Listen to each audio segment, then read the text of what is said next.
What's going on, YouTube? Metal Complex here, and welcome to episode 34 of my Sunday series, The Knife Guy. If you are new to my channel or you just came out of some weird corner of the internet and you have no idea where you are, I am a knife guy. I'm a knife enthusiast, knife collector, knife user, knife person, knife enjoyer of many sorts. We are all knife guys and gals in our own little worlds, and we kind of arrive at, who we are today, going down our own unique path, but between all of us, those paths intersect, and we experience a lot of the same things. And that's what this series is all about. What I like to do is lay out a whole bunch of knives that are either mine or some of my generous viewers.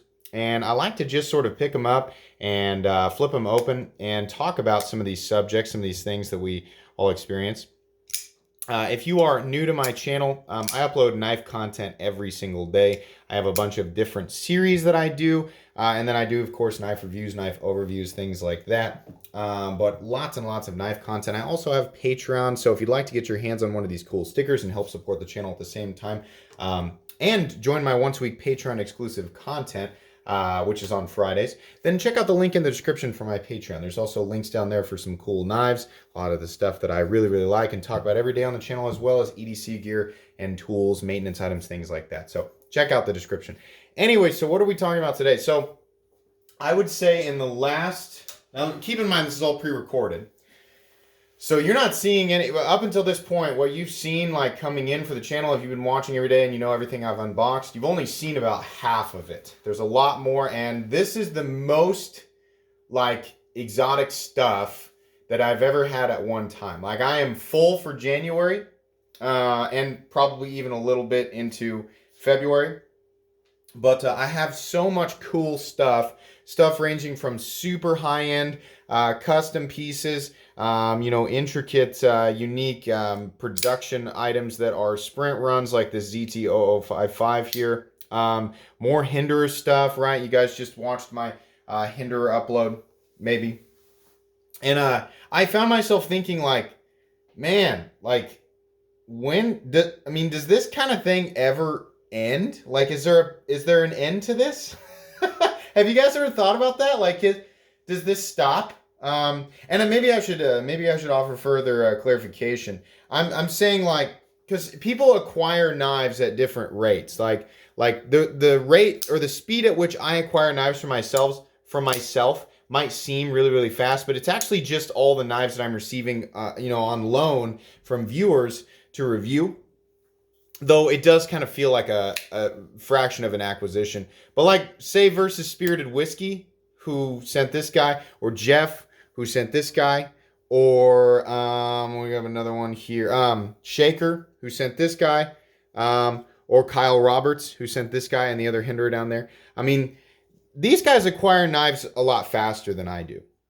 I imagine that regardless of what speed or the rate at which you acquire knives, I think people can, kind of understand this.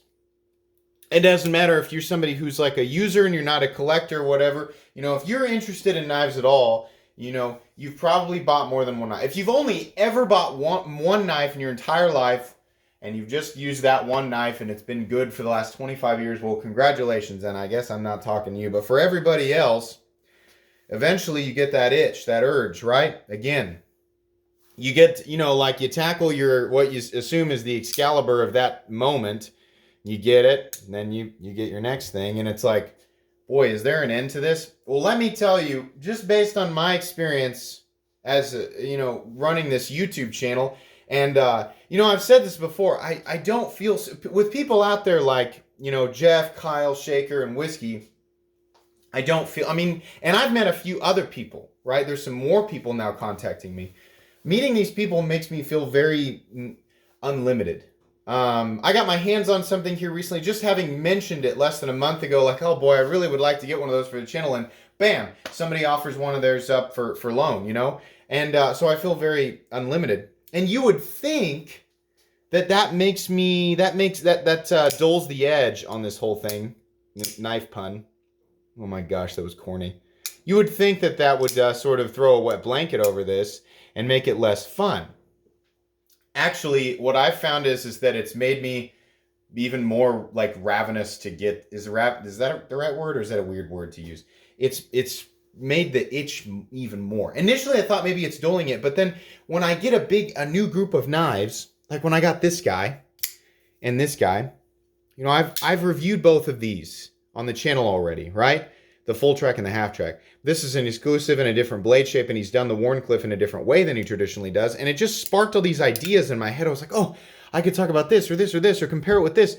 And I've realized, like, you know, with every new thing or every new variant of new thing that comes out, it just makes me more crazy and more wanting to do more videos and more ideas for stuff. And it makes me, you know, want different things and be interested in different things. And so I would imagine that in some ways, for some people, there is an end to it, you know, like maybe your goal is to acquire a Hinderer XM18, a Strider SNG, and a Sebenza 21. You know, the original Holy Trinity, which, believe me, we are going to be talking about on this channel because I have some stuff coming. I'll just say I have a Sebenza coming and I've got a Strider coming where we can talk about the Holy Trinity, so that'll be fun. But anyways, let's say that that's your range of, you know, your goals for acquisition. You know, maybe you arrive at that point and then that's the end of it. You know, maybe. But the truth is that those things that we lust at, those things that we put so up high on a pedestal, whether it's, you know, a lot of you have told me like, man, you really put Hinderer knives on my map. Now I feel like I have to acquire my own Excalibur in the form of a Hinderer knife, and then I won't be truly happy until I acquire that. It's the end of it's the end of a certain line of happiness, right? I talked about, you know, I'm happy to be done with this. I've found my perfect Hinderer and I'm happy to have it and I'm happy to carry it and use it. But all it does is just start a new line. So whatever knife or group of knives, and this is just my experience, I may be incorrect, you know, it depends on the individual, but you know, whatever knife that you've got, like, you know, we talked about this, another thing on another episode where we talked about like just wanting to leave certain knives in like the ether of lust. Like, you just like, I want it, but I want to intentionally not acquire it so that itch never really gets scratched, you know, in a bid to prevent myself from, you know, becoming bored after acquiring it. I don't know that necessarily, I think it happens for a little bit, right? But like once Joe Schmo, whoever it is we're talking about, acquires his Sebenza 21 or 31 now, Strider SNG and Hinderer XM18, his perfect versions of each, right? He'll be happy for a little bit, but then it'll be like, like there's this void, you know, this thing, this emptiness that's left over, that it's because you want to chase a new thing, right? I mean, like we talk about the infinite chase and how chasing it is half the fun. You know, all of these things all, you know, culminate and come together. And, you know, what I've realized is that I don't think that it does. And that's part of the reason why I'm so thankful for the channel, is it's allowed me to, I guess, this is an unintentional pun, but it's allowed me to channel this energy, right? And this need to consistently acquire new things in a way that's beneficial, well, hopefully beneficial to my viewers. And it keeps me from draining my bank account, right? Because people are helping me scratch this itch without me having to pay out of my own pocket. And, you know, I was thinking about how often I was trading, because we've got this series going on. By the way, anybody who's wondering, yes, the series about my guide to the secondary market will continue. There'll be another episode next week. I've decided to stretch things out a little bit to make it a little bit easier on me and scheduling and things like that. You guys will continue to get one upload a day at least, but I'm going to spread things out a little bit. But since we're talking about the secondary market, I was thinking back with, you know, my experience with it, and I was trading and buying and selling and trading at such a ridiculous rate that, you know, I wasn't losing an enormous amount of money, but I was losing money on every trade, every purchase, every acquisition, almost. Every now and then I'd make a teeny tiny little bit of money, but not much. But I was acquiring so quickly, you know, I started thinking, well, what's the difference between acquiring it for myself or just having someone lend me it for a little bit so I can look at it and then send it back to them, because I wasn't using this stuff, right? So the channel just sort of fit in perfectly with that. But it's like I said, you know, today's topic is that when I think about, does it ever truly end? When does this end, right? I don't think that it really does. I mean, like, imagine what that really means, right? For this to end, for your need to acquire this or any object, we can make it, applicable to anything.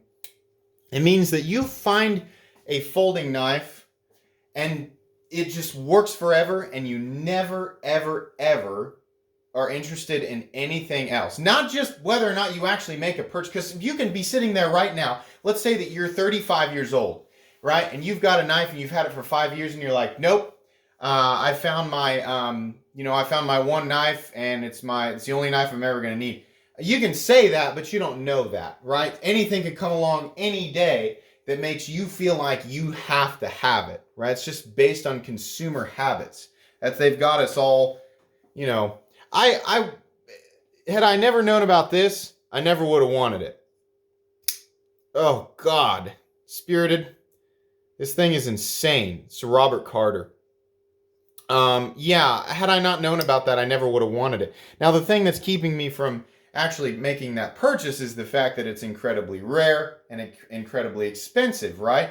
So it's not just whether or not you actually do acquire something, it's whether or not you even want the thing, right? If you're sitting there with that one knife that you thought would make you feel like you never needed another thing, right? And something else comes along that's unobtainable and it's out of your price range, but you still want it, then it's not over for you, right? You're not at the end of the rope, because that one thing, the implication there is that there are vastly more than just that one thing that's going to make you want to go after it, right? And as time goes on, a lot of the stuff that we lusted after 5 years ago or 6 years ago, that I lusted after 5 or 6 years ago, that was way out of my price range and unobtainable, is now much less expensive and much more obtainable today.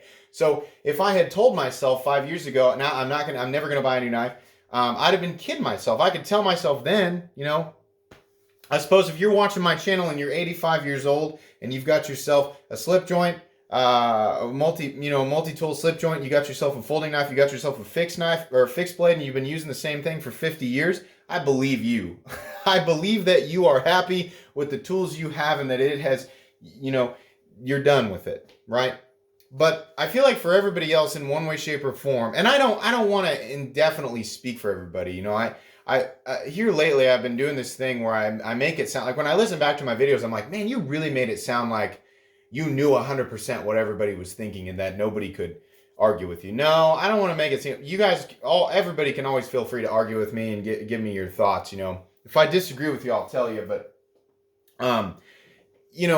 I'm saying my thoughts is that anybody who assumes that they have hit the end of the line here in the knife community, listen, if you're here watching my channel, your subconscious still yearns for something more, right? You can say it's just for entertainment, but you still yearn for something more. And the reason I'm telling you that, I'm not trying to be preachy, but it's because I do that all the time. And I told myself, I'm like, I'll never need to buy another knife again because I have this knife channel and I can just acquire things, not instantly, not always exactly what I want, but I mean, I can reach out to people and people, reach back.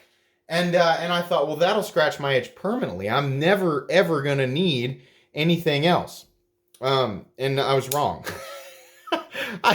If anything, handling other people's stuff makes me want my own stuff even more. Now, I've had to, really kind of put a lid on it and control myself. If anything, this channel has taught me more about control than any other time in my life, But yeah, it makes me want stuff. And here's why. It's because if I make a purchase on a knife, I buy it for myself and I've got it for 2 weeks and then I sell it or trade it. I took ownership of it, right? It was mine mentally and physically. Somebody else's knife, like Jeff's, this Jim Skelton custom Hellraiser. Oh my goodness, do I want this, right? And I'll have it for close to a month, that's, by the way, that's the timeline, guys, 3 to 4 weeks. If you lend me a knife, it takes about 3 to 4 weeks to get it reviewed. I try to keep this channel, with enough content. I've always got my next whole month roughly planned out for content, and then I sprinkle in unboxings and stuff.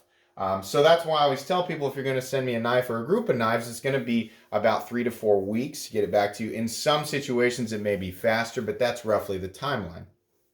Where was I going for that? Oh, but anyways, going with that, I was talking about I'll have Jeff's Hellraiser here for almost a month, but even if I was gonna buy one and then keep it for myself for a month and then sell it, I would still enjoy it more knowing that it was mine, right? And that's how I know that that fire for this still burns in one way, shape, or form. You know, I can tell myself one thing or another, but it's still there. So I don't know if I believe that it ever really ends. And for those people who where it does end with folding knives, you know, for some people, like, you go through the whole folding knife thing, and maybe you're in this for 20 years and you're like, you know, I'm done. Or there's a major transition in style and, you know, whatever the fad is. You know, I can imagine people, you know, being really into like old school cutlery, old school slip joints, lockbacks, things like that. We make the transition into modern tactical, and they're like, this isn't for me, but I'm okay with kind of ending this hobby. And then they move on to another thing.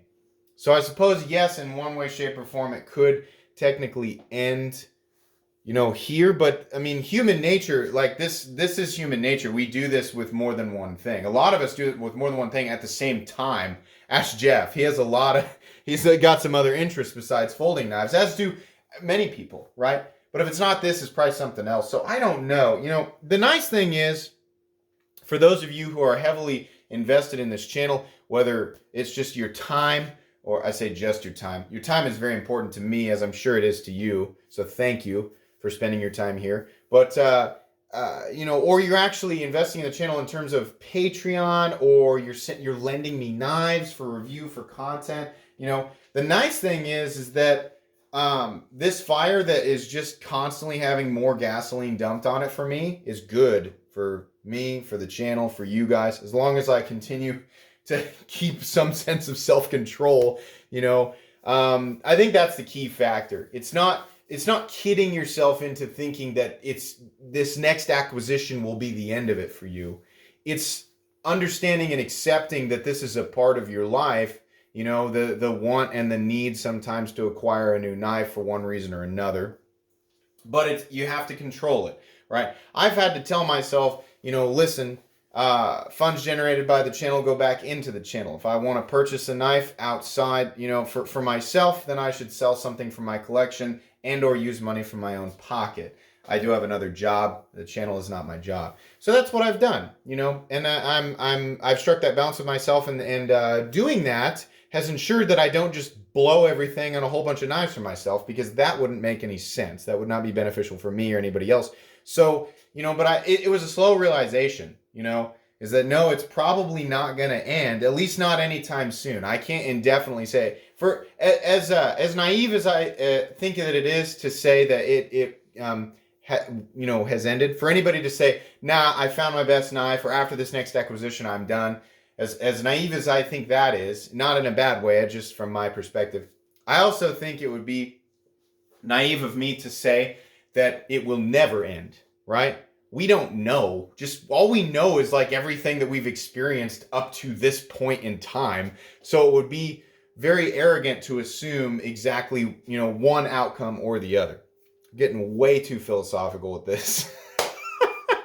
Oh, this is a weird episode, but it's fun. It's fun to talk about this stuff. I'm excited, but at the same time, I know all great things must come to an end, but I don't see that anytime soon unless YouTube changes a whole bunch of their policies on what type of content can be monetized, and knife content is directly affected by that, which is a very real possibility. So, but for the time being, this stream of knife content will continue. You guys will have lots of enthusiastic and very entertaining content to watch. So anyways, that's going to be pretty much it for this episode of The Knife Guy. If you guys enjoyed this episode, please leave a like. If you'd like to check out my other content, I do, of course, have lots of videos of knives that are either expensive or inexpensive that I do or don't like, so check those out. And if you enjoy all my content, go ahead and click on this Metal Complex logo right here and subscribe, because there's definitely more coming.